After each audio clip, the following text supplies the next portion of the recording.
Hello and welcome to week 4 of HAP 201. In this unit, we will be studying the heart. The heart is the muscular pump that creates the pressure to move blood to all the cells of the body so that exchange can occur between the blood and the cells. This provides nutrients and oxygen for metabolism and also takes away metabolic wastes. The heart is a double-sided pump. The left side of the heart receives blood from the lungs and pumps that blood through miles or kilometers, if you will, of blood vessels throughout the body, forming the systemic circulation. The right side of the heart receives blood returning from the systemic tissues and pumps that deoxygenated blood up to the lungs so that it can pick up oxygen and unload carbon dioxide. Therefore, the right side of the heart forms the pulmonary circulation. Let's talk about the anatomy of the heart with respect to location. The heart is located in the mediastinum of the thoracic cavity, and this is the region medial to the lungs and extends anteriorly from the sternum to the vertebral column posteriorly. Also located in the mediastinum are the trachea, the large blood vessels, specifically the aorta and vena cava, as well as the thymus gland. The heart is located superior to the diaphragm and is situated obliquely. The apex or the pointed end of the heart is directed inferiorly and towards the left. Most of the apex is made up by the strongest pumping chamber of the heart called the left ventricle, and this is why it's perceived that the heart is on the left side of the chest. But technically, the heart is medial. The heart is also slightly rotated, which also creates this sense of an offside location. The base of the heart is actually superior and projects more to the right. So in this diagram to the top right of our page, hopefully you can see the heart. So it's more like an inverted cone where the tip of the heart or the apex projects to the left and the base, the flat part, is superior and to the right. Extending from the heart is the largest artery, the aorta, and bringing blood to the heart are the two ends of the vena cava. In the diagram to the bottom left, we're looking up at the structures of the mediastinum. So this is an inferior view of a transverse section through the thoracic region. You note that the heart is located anteriorly, just posterior to the sternum, and again medial to the two lungs within the mediastinum. Posterior to it, we can see parts of the vena cava and the aorta, and then posterior to that, we have a transection through the sixth thoracic vertebra. The heart is encased within a cavity called the pericardial cavity, which is defined by the multi-layered membrane called the pericardium. The pericardium protects the heart and anchors it within the mediastinum. The pericardium has two principal parts. More superficially, there is the thick, fibrous pericardium, and this is a tough, dense, irregular connective tissue layer that prevents overstretching of the heart and also anchors the heart within the mediastinum. Deep to the fibrous pericardium is the serous pericardium, which is a thinner, delicate, double-layered serous membrane, which contains a thin layer of serous fluid between the two layers in the cavity called the pericardial cavity. Of the serous pericardium layers, the more superficial is the parietal pericardium, which is essentially fused to the fibrous pericardium and makes up its inner surface. Deep to the parietal pericardium is the visceral layer that surrounds the heart muscle and adheres tightly to it. Essentially, it is the outer layer of the heart. So the visceral pericardium, which is the deepest of the pericardium layers, is also the most superficial layer of the heart, called the epicardium. Between the visceral and parietal pericardium layers is pericardial fluid, and this thin, slippery fluid helps to lubricate the layers of the membrane and allows for the smooth contraction of the heart. On this slide, we have some diagrams of the heart and a depiction of how it is associated with the pericardium. So you can imagine the pericardium as a slightly inflated balloon into which the heart has been pressed, so that the inner surface around the heart is the visceral pericardium. The air space within the balloon would represent the pericardial cavity containing the pericardial fluid, and surrounding that would be the parietal pericardium, which is fused to the fibrous pericardium. The thin space between the layers is a lot thinner than what you see in this diagram, but this is just to give you a visual association. Moving deeper, we now have the layers of the heart itself.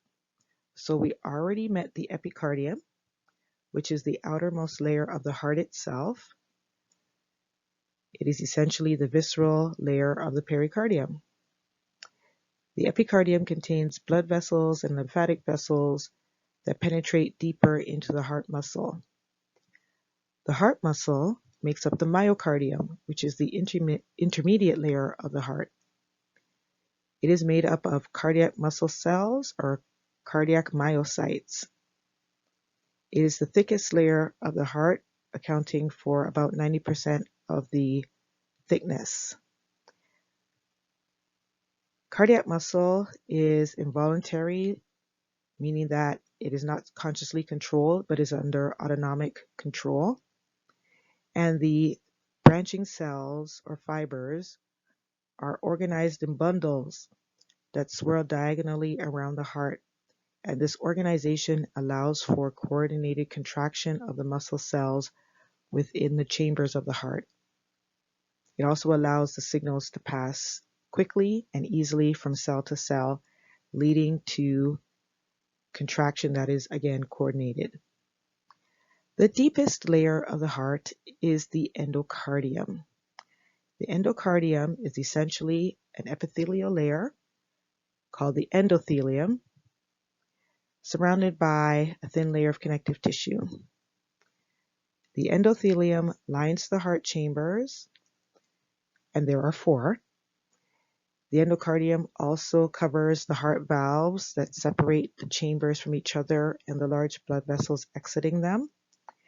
And the endocardium is continuous with the endothelial lining of the blood vessels leading into and out of the heart. So here we have the cardiac muscle bundles in this left diagram labeled C. We also can see, hopefully, the 4 chambers of the heart. So we have the 2 upper atria, and inferior to those we have the ventricles. We also have the large aorta, which exits from the left ventricle, the superior vena cava that brings blood to the right atrium, and the pulmonary trunk, which is a large artery taking blood away from the right ventricle. On the right, we have an internal view of the heart in this frontal section, showing you the 3 distinct layers of the heart. So we have the outer epicardium, the thick myocardium, the muscle layer, and the deep endocardium that lines the chambers. And finally, in the bottom diagram labeled A, we have those same 3 layers and then the associated outer pericardium layers. So superficial to the myocardium, shown in blue, is the epicardium, which again is the visceral layer of the serous pericardium. Surrounding that is the pericardial cavity containing the serous fluid, and superficial to that is the parietal layer of the serous pericardium, which is fused to the thicker fibrous pericardium shown here in pinky purple. As introduced on the previous slide, the heart contains 4 chambers. The 2 upper or superior chambers are called atria, one on the right and one on the left. So they are properly named the right atrium and the left atrium. The atria receive blood returning to the heart via veins. The right atrium is associated with the largest veins called the vena cava, the superior and inferior vena cava, and the left atrium receives blood via the pulmonary veins.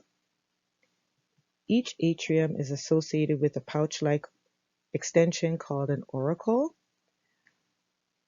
located on the anterior surface, and the auricles increase the capacity of the atria so that they can accommodate more blood. The atria open up into the inferior ventricles. The 2 lower ventricles are properly named the right ventricle and the left ventricle. Now, while the atria are the receiving chambers, they drain blood down into the ventricles so that the ventricles can now pump the blood out of the heart into the large arteries. The right ventricle pumps into the pulmonary circulation, bringing deoxygenated blood to the lungs, while the left ventricle pumps oxygenated blood that has returned from the lungs out into the aorta and arteries that supply the tissues of the body systemically. Sulci are distinguishable grooves on the outer surface of the heart that contain large blood vessels and variable amounts of adipose tissue or fat. These sulci also mark the boundaries between the major chambers of the heart. The large coronary sulcus essentially wraps around the heart and defines the boundary between the upper atria and the lower ventricles. The interventricular sulci mark the division between the ventricles, the right and the left ventricles. So we have the anterior interventricular sulcus that extends to form the posterior interventricular sulcus on the posterior aspect of the heart. On this slide, we have 2 pictures of an anterior view of the external heart showing the surface features. Because the heart is slightly rotated, most of the anterior surface is made up by the right atrium and the right ventricle. The apex, which is to the bottom left, is mainly made up of the left ventricle. So the right atrium is associated with the 2 large veins that bring blood back to the heart. We have the superior and inferior vena cava. Also on this surface diagram, you can see the right auricle, which is the little pocket of the right atrium that extends or increases the capacity of the atrium for blood. The right atrium sits on top of and moves blood down into the right ventricle. The right ventricle then pumps blood into the pulmonary trunk. The pulmonary trunk branches into the right and left pulmonary arteries, which bring blood to the right and left lungs respectively. In the lungs, gases are exchanged, so deoxygenated blood from the right ventricle is oxygenated in the lungs, and this oxygenated blood then returns to the left side of the heart via the 4 pulmonary veins. there are 2 right pulmonary veins and 2 left pulmonary veins. The 4 veins bring oxygenated blood from the lungs into the left atrium. Again, the left side of the heart is more visible on a posterior view. So you can barely see the left atrium here, but with it are the associated pulmonary veins. The left atrium moves blood down into the left ventricle, and the left ventricle is the thickest of all the chambers because it pumps blood through a larger network of blood vessels systemically throughout the body. The left ventricle pumps oxygenated blood into the largest artery called the aorta. You can see the aorta there extending as the aortic arch.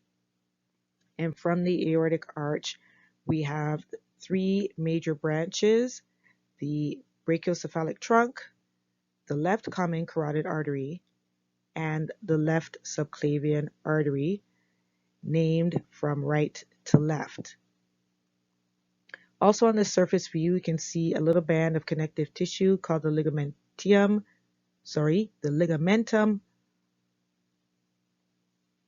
arteriosum.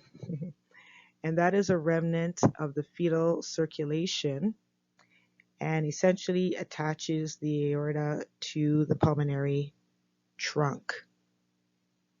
Also on this diagram, you can see the anterior interventricular sulcus that indicates the border between the right and left ventricles, as well as the large coronary sulcus. Here we have a posterior external view of the heart. So now the heart has been rotated so that you can visualize the posterior structures. In this view, the apex of the heart is projecting to the left, but is now on the right side of our diagram, because again, this is a posterior view. So here we have a clear visualization of the left atrium with its 4 pulmonary veins returning blood to the left side of the heart from the lungs. We can also see the aorta clearly here, as well as the superior and inferior vena cava that bring blood to the right atrium. Also in this view, you can clearly see the branches of the pulmonary trunk, the left and right pulmonary arteries. So this is a good time to make a distinction between the 2 major types of blood vessels. Arteries are blood vessels that carry blood away from the heart, and veins are blood vessels that carry blood toward the heart. Most of the veins of the body carry deoxygenated blood.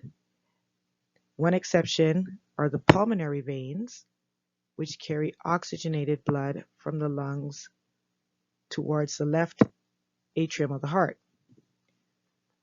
Most arteries carry oxygenated blood, such as the aorta and its branches. However, one exception would be the pulmonary trunk and its branches, the pulmonary arteries, which carry deoxygenated blood from the systemic circulation up towards the lungs for oxygenation. Let's look at the right atrium in a little more detail. The right atrium receives blood from 3 veins. The large superior vena cava receives blood that has been drained from the head, the neck, the upper limbs, and the thorax.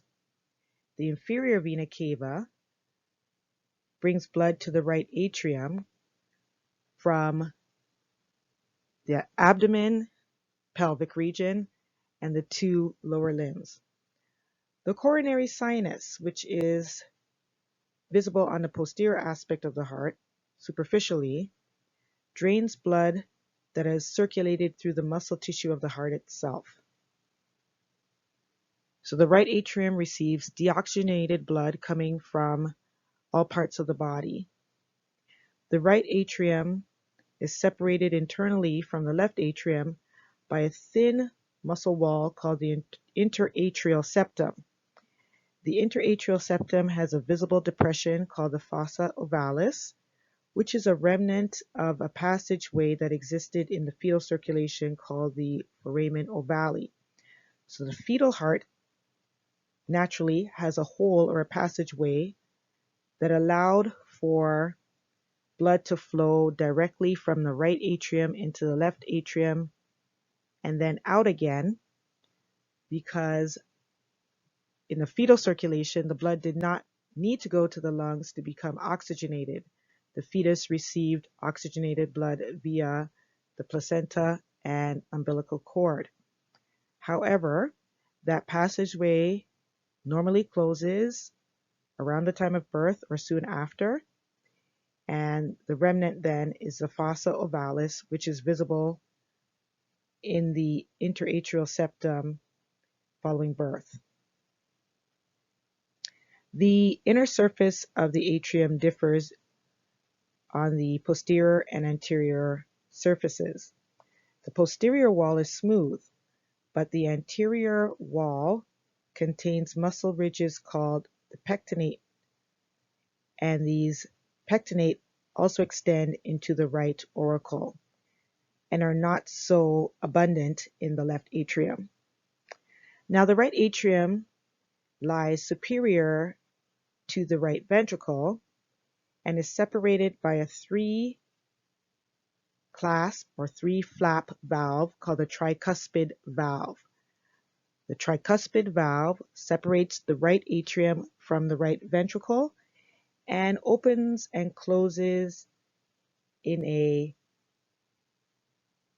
manner that maximizes the amount of blood returning to the right ventricle before that blood is ejected into the pulmonary trunk. That tricuspid valve closes while the right ventricle contracts so that blood does not return or regurgitate into the right atrium. We'll talk more about the valves and how they are coordinated in their opening and closing to help direct the blood flow through the heart and out of the heart. So this is a major diagram that you should study in detail. We've already met a lot of these structures. It looks very complex and involved, but it's not really. So remember that in this anatomical view, the right side of the heart is towards your left. So in blue, we have the right atrium and the associated superior and inferior vena cava. You can also see the opening there for the coronary sinus and the fossa ovalis, that remnant from the fetal circulation. The right atrium then extends inferiorly into the right ventricle, and there you can see the three flaps of the tricuspid valve. Associated with the valve are bands of connective tissue called the chordae tendineae, also known as the heartstrings, and they are attached to muscle projections up from the floor of the ventricles called the papillary muscles. And these chordae tendineae help to keep the cusps of the valves, the atrioventricular valves, including the tricuspid valve on the right and the bicuspid or mitral valve on the left, closed when the ventricles are contracting. In this diagram, we can see the papillary muscles again extending up from the floor of the ventricles, and the two ventricles open superiorly into their respective arteries. So extending from the right ventricle is the large pulmonary trunk. It is separated from the right ventricle by one of two semilunar valves, and on the right side here we have the pulmonary valve. The pulmonary valve opens to allow blood to leave the right ventricle during contraction, and closes during heart relaxation to prevent regurgitation of blood from the pulmonary trunk back into the right ventricle. Similarly, on the left side of the heart, we have the left atrium and the associated pulmonary veins. The left atrium drains blood into the left ventricle, past the bicuspid valve, also known as the mitral valve. The bicuspid valve on the left only has two flaps or cusps, again associated with the chordae tendineae and papillary muscles extending up from the ventricular floor. Blood from the left ventricle is pumped into the aorta past the other semilunar valve, which is the aortic valve. Separating the two ventricles is the thick muscle wall called the interventricular septum. Not very visible on this diagram is the thinner muscle wall that separates the two atria, the interatrial septum. Again, we have the aorta that branches into the brachiocephalic artery or trunk, the left subclavian artery on the left, and between those is the left common carotid artery. The trabeculae carneae are again muscle projections from the ventricles that are believed to increase the contraction capacity of these pumping chambers. Okay, I think we've named everything on this slide. Let's move on to discuss the right ventricle. The right ventricle sits inferior to and receives blood from the right atrium. Internally, the right ventricle is separated from the left ventricle by a thick muscular wall called the interventricular septum.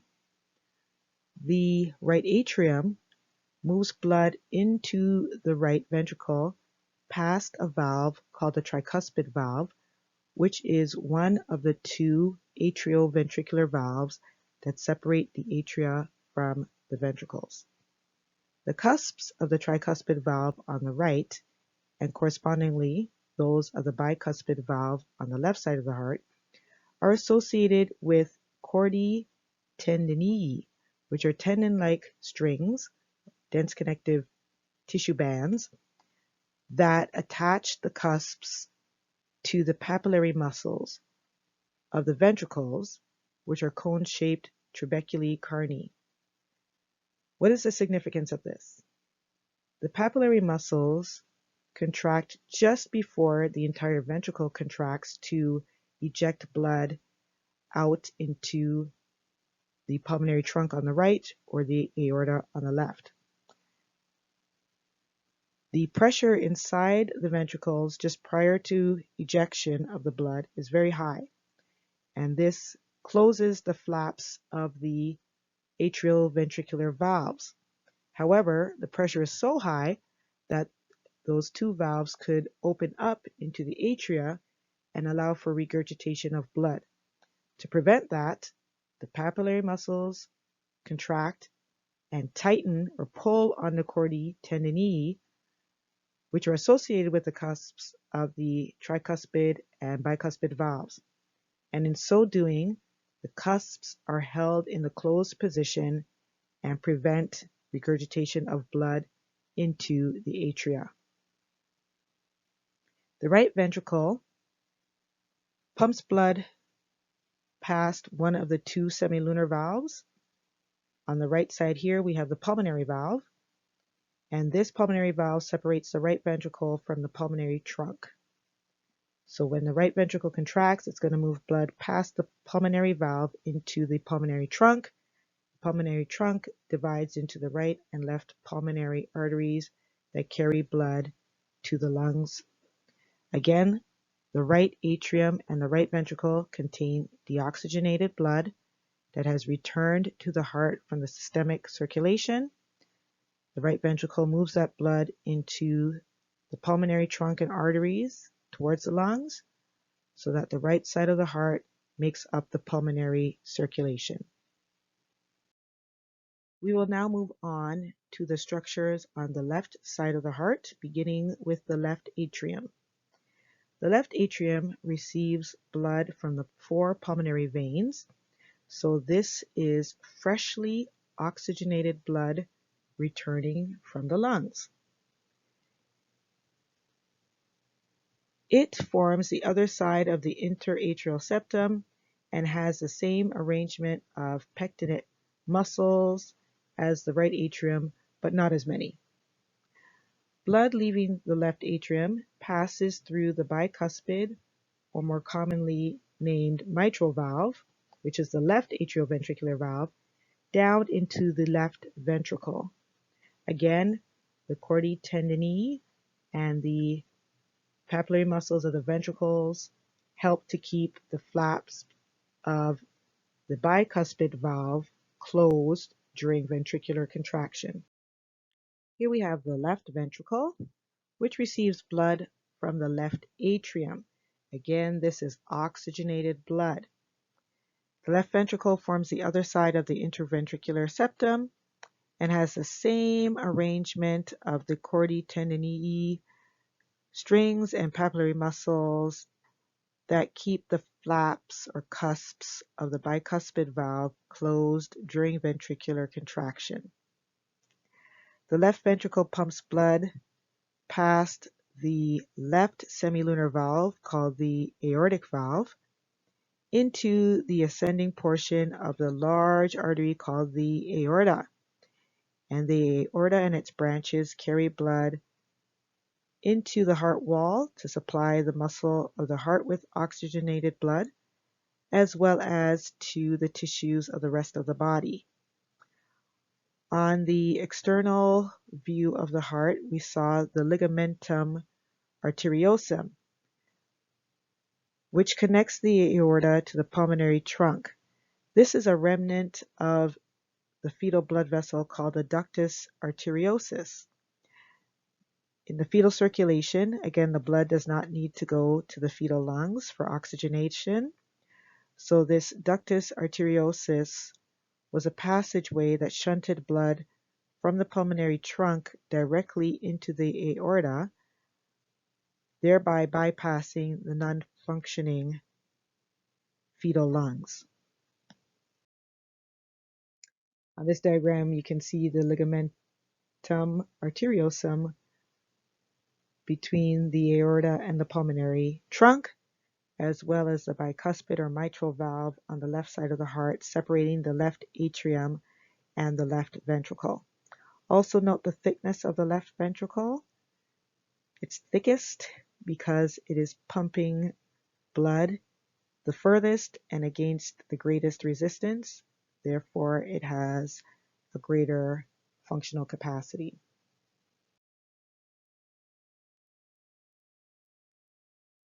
As introduced on the previous slide, the thickness of the myocardium varies among the chambers related to their function. Collectively, the atrial walls are thinner than the ventricular walls, as the atria are just receiving blood and pumping it a short distance past the atrioventricular valves down into the ventricles, and this process is aided by gravity. So the walls of the atria do not require much thickness. The ventricle walls are thicker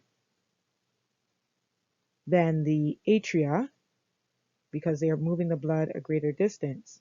However, the left ventricle wall is much thicker than that of the right ventricle, as it is pumping blood a greater distance throughout the entire systemic circulation, while the right ventricle is only pumping blood to the lungs. Please note, however, that with each heart contraction, each ventricle is pumping the same volume of blood. Ooh, nice. Transection or transverse section through the heart, showing the relative thickness of the right and left ventricles. You can see the left ventricle is much thicker.